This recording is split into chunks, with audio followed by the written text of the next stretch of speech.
Hello दोस्तों, मेरा नाम है दिग्विजय और मैं स्वागत करता हूं आप सभी का एमबीडी स्टोरी टेलर पर। तो दोस्तों, ये एक ऐसे राष्ट्रपति की कहानी है जिसकी कहानी सुनकर जो बड़े से बड़ा हिम्मत वाला है उनकी भी रूह कांप उठे, क्योंकि ये दुनिया का पहला एक ऐसा राष्ट्रपति था जिसके ऊपर अपने ही देशवासियों का मांस खाने का टैग लगा था और यहाँ तक कि लोग इसे आदमखोर भी बोलते थे। उसके सर पर करीब करीब 6 लाख लोगों के कत्ल का भी इल्जाम लगा था। जब तक उसने हुकूमत की तो जिस किसी ने भी उसके साथ जरा सी भी बगावत की उसने उन लोगों को जीने नहीं दिया और इसने अपने देश में पूरे 8 साल तक राज किया। और इन 8 सालों में एक भी दिन ऐसा नहीं था कि उस देश की सड़कों में खून ना बहा हो। ये सब इतने सालों तक चला और कोई इसे रोकने वाला नहीं था। और उसके पीछे एक खास वजह ये थी कि अरब देशों के साथ उसकी दोस्ती थी। खास तौर पर कर्नल गद्दाफी उसका खास दोस्त हुआ करता था और कर्नल गद्दाफी के दम पर भी उसने बहुत से जुल्म ढाए। ये कहानी है 70s के दौर पर युगांडा पे मौत का दूसरा नाम ईदी अमीन की। ईदी अमीन का जन्म 1925 में कोबोको नाम के एक जगह में हुआ था। वहाँ के लोगों को कोबोको ट्राइब्स बोला जाता था। वो लोग नेचर के बहुत करीब हुआ करते थे। उनका जीने और रहने का तरीका काफी अलग था। वो जानवरों को मारकर उनको जिंदा ही खा जाया करते थे और साथ ही साथ उनके खून का भी खूब लुत्फ उठाते थे।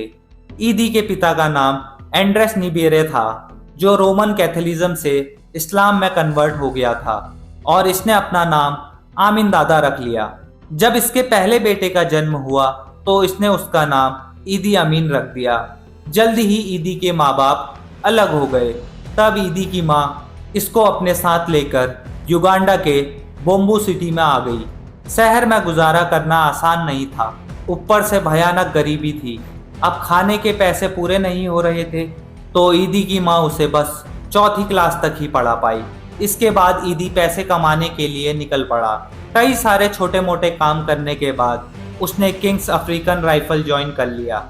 कोबोको ट्राइब से होने की वजह से ईदी अमीन बहुत ही खूंखार स्वभाव का था और जैसे जैसे पावर उसे मिलती गई उसका यह हिंसक स्वभाव और भी बढ़ता चला गया। 1946 में इसने आर्मी ज्वाइन की। ईदी अमीन की हाइट तकरीबन 6 फुट 4 इंच थी और ये दिखने में भी काफी हट्टा कट्टा था, जिस वजह से ये दूसरे किसी भी अन्य व्यक्ति से मजबूत दिखता था। प्लस इसकी बॉडी का वेट था 160 केजी।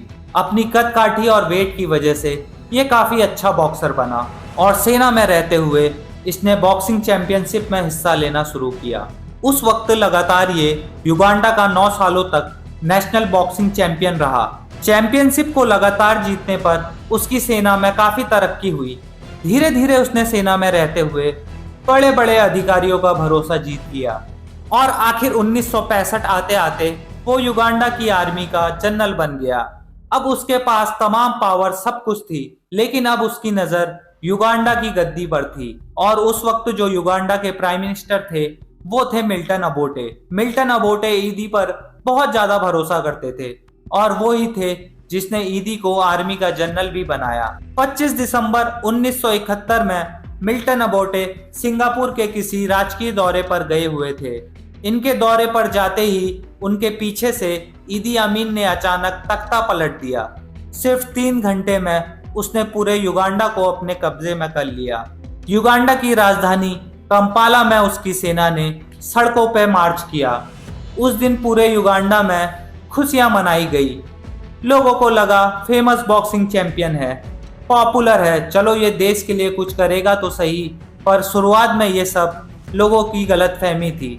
ईदी अमीन जैसे ही वहां का डिक्टेटर बना उसने अपना रंग दिखाना शुरू करा। जो भी प्राइम मिनिस्टर मिल्टन अबोटे के समर्थक थे ये सबसे पहले उनको एक एक करके मौत के घाट उतारता है और तो और जो कोई भी आर्मी में इसके खिलाफ था ये उनको भी चुन चुन के मारता है। अपने सारे विरोधियों को ये एक एक करके ऐसे ही मारता है और यहाँ से इसकी मौतों की गिनती स्टार्ट होती है। ऐसे ही कुछ टाइम बीतने के बाद लोगों में एक खबर फैलती है कि ईदी अमीन आदमखोर है। कुछ लोगों का ये मानना था कि ये जितने भी लोगों को मारता है उनमें से कुछ लोगों का मांस खा लेता है, लेकिन इसका कोई सबूत नहीं था उस वक्त तक। कुछ लोगों का कहना ये भी था कि ये सिर्फ अफवाहें हैं, लेकिन पहली बार एक डॉक्टर कीबो रिंगोटा इनकी वजह से ईदी अमीन की आदमखोर वाली बात दुनिया के सामने सच निकली। ये विटनेस थे।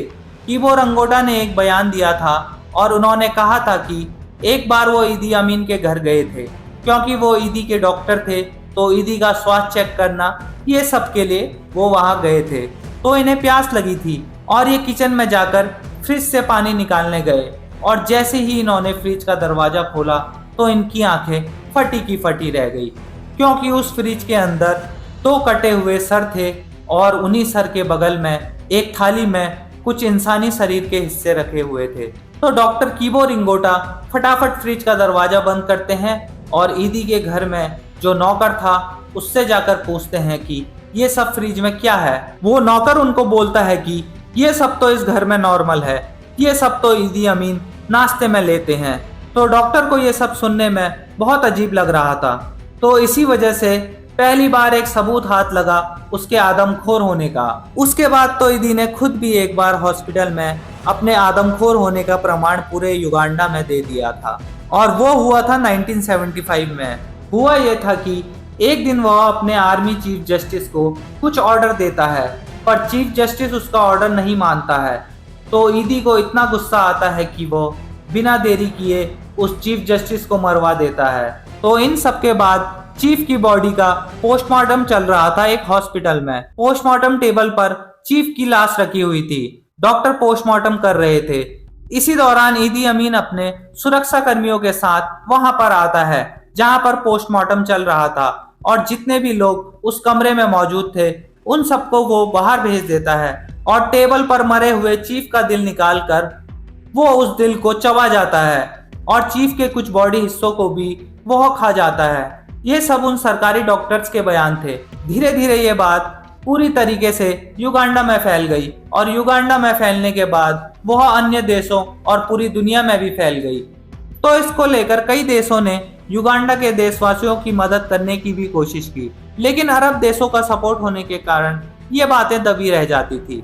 ईदी अमीन की ऑफिशियली वैसे तो 6 बीवियां थी, जिनसे उसे टोटल 45 बच्चे थे, लेकिन फिर भी उसकी नजर अगर किसी खूबसूरत औरत या लड़की पर पड़ जाती थी तो वो बचती नहीं थी।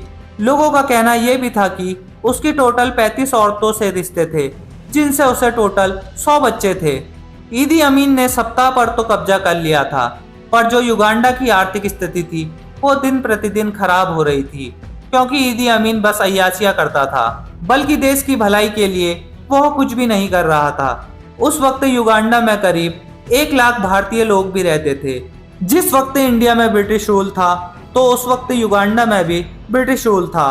तो बहुत सारे भारतीय लोगों को ब्रिटिश सरकार अपने साथ युगांडा भी ले गई थी काम वगैरह कराने के लिए। तो उनमें से बहुत सारे लोग वहीं बस गए, भारत वापस ही नहीं आए। कुछ लोगों ने तो अपना बिजनेस भी स्टार्ट कर दिया था, और युगांडा में रहने वाले भारतीय लोगों की स्थिति युगांडा की जनता से काफी अच्छी थी, और युगांडा की जनता उन लोगों से चिढ़ती भी थी।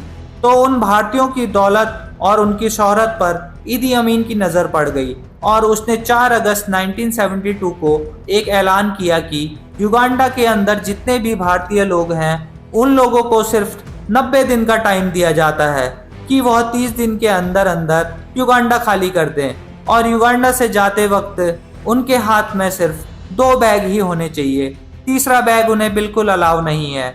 2 बैग में वह अपना जितना सामान रख सकते हैं वो रख लें। अब ये बयान सुनकर पूरा हड़कंप मच गया कि इतने सालों में उन्होंने इतनी मेहनत करके ये सब कुछ हासिल किया था, और सब एक ही झटके में ही छीन लिया गया। इन भारतीय लोगों ने बहुत बुआ लगाई, लेकिन किसी ने इनकी नहीं सुनी।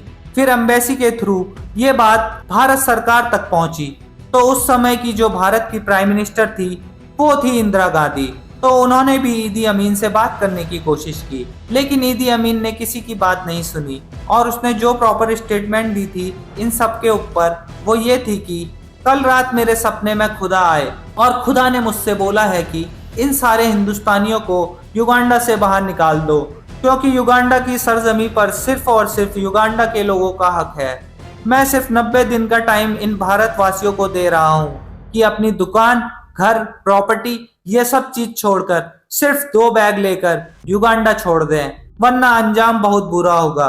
इसके बाद जान बचाने के लिए उन्हें युगांडा छोड़ना पड़ा और वो लोग तब तक वहां वापस नहीं आए जब तक ईदी का राज युगांडा पर था। दिन पर दिन ईदी अमीन का जुल्म बढ़ता ही जा रहा था। फिर 30 अक्टूबर 1978 को ईदी अमीन ने अपनी सेना को तंजानिया पर हमला करने के लिए बोल दिया। वो चाहता था कि वो तंजानिया को भी अपने कब्जे में कर ले और इसमें उसने गद्दाफी से मदद मांगी। गद्दाफी ने लीबिया से अपनी सेना भेजी और उसके बाद तंजानिया में लड़ाई स्टार्ट हुई। 6 महीने तक ये लड़ाई चली, लेकिन 6 महीने की इस लड़ाई में तंजानिया ने बड़ी हिम्मत दिखाई।